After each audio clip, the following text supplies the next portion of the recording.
Hey, just Luke was talking about the live work that you guys have been doing in special teams. He says it's more than in the past. Is that the same true with punting and just what kind of vibe do you feel for this camp, and has it been hard to get there with the virus? Absolutely. I mean, with the virus and everything that happened, we definitely, took some time off. But over quarantine, a lot of us were able to go home and, get to work and focus. Especially for me, I was able to go back to Minnesota, work with my coach, train really, really a lot, and eat healthy, do the things I needed to do to be the best that I can be. So I think actually the quarantine helped me out a lot. I was able to kind of focus in on the things that I felt like I could improve on from last season. And, I think that this camp is going to, is showing right now how hard we're working and, we're putting points up on the board and, trying to flip the field as best we can. What have you improved on from last season? Well, obviously, I'm trying not to do the rollout anymore, just try and hit consistent good balls. My goal is just, this year put 0 balls in the end zone. So, as many balls inside the 20 as I can, flip the field, just turning over balls and keeping it away from those dangerous returners. I mean, the SEC is filled with great returners. So, best thing that I can do is keep it away from them, get a couple good rolls, and, hope for the best. Hope that I don't have to make any tackles. So. All right, go ahead, Ben. Yeah, I was curious. Are you holding for Luke this year? I am, yes, sir.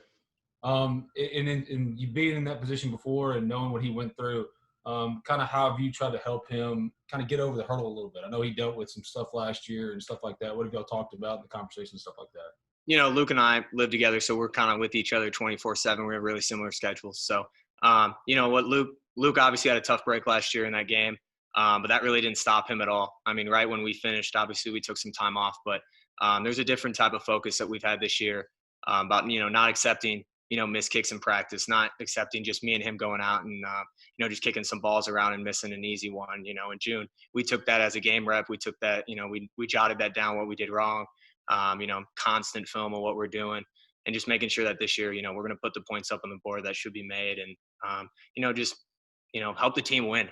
Special teams is a huge part of the game and we can make a difference on the field. So, we're just trying to do that the best we can and help our team. Go ahead, Ben. Now that the rugbies are gone, what can you say your opinion is of rugby kicking and just philosophically going with rugbies? I personally was not a ginormous fan of the rugby kick. I did it because my coach wanted me to do it. So, learning that, I wish I would have had, 4 years of doing it the way that I've always trained how to kick. So, obviously that was tough to kind of get used to, and it was a transition. But you do what your coach tells you to do, and you do it to the best of your ability. So that's what I did, and I'm very happy now to kick the way that I'm best at. Go back to Nick. Going off that coaching transition, just what's been the value of having Coach Gideon as a full-time special teams coordinator? He's great. Obviously, he's got a great resume. He was a great player at Texas, so it's great to have him, from a player perspective, to be there and understand what big games, like what happens in big games and how you got to bounce back from it. I will say that, he's very smart and he knows exactly what we need to do. And he's kind of laid out a little map for us to follow, and we plan to execute that exactly how he wants it. Nate, go ahead. We talked to Luke a little bit about just kind of getting a little more range out of his kicks. Where does he hit from regularly in practice? Like what is his in-game range?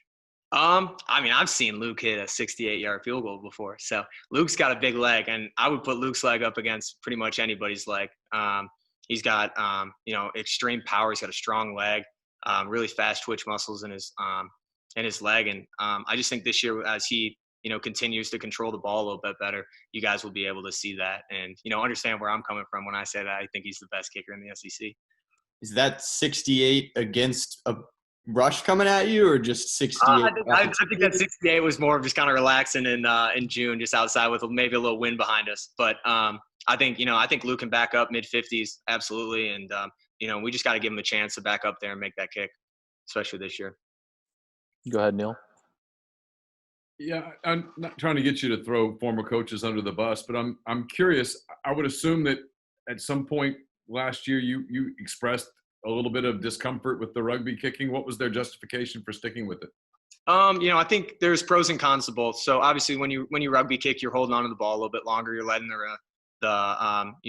your guys to run down the field a little bit longer. To, you know, I didn't have the best hang time last year as some of the other punters, but, you know, I did drive the ball far. So I think holding on to that ball a little bit longer helped, you know, those guys to get down and try and make those plays. So I think that's what their, you know, their mindset was last year, and they stuck with that the majority of the season. I mean, I was able to hit a couple balls regular and showed I can hit that way, but you know, in the end, Coach Gideon here, you know, wants to play to our strengths and wants us to kick the ball the way we can kick the ball. So and we know how to. So I'm happy about that.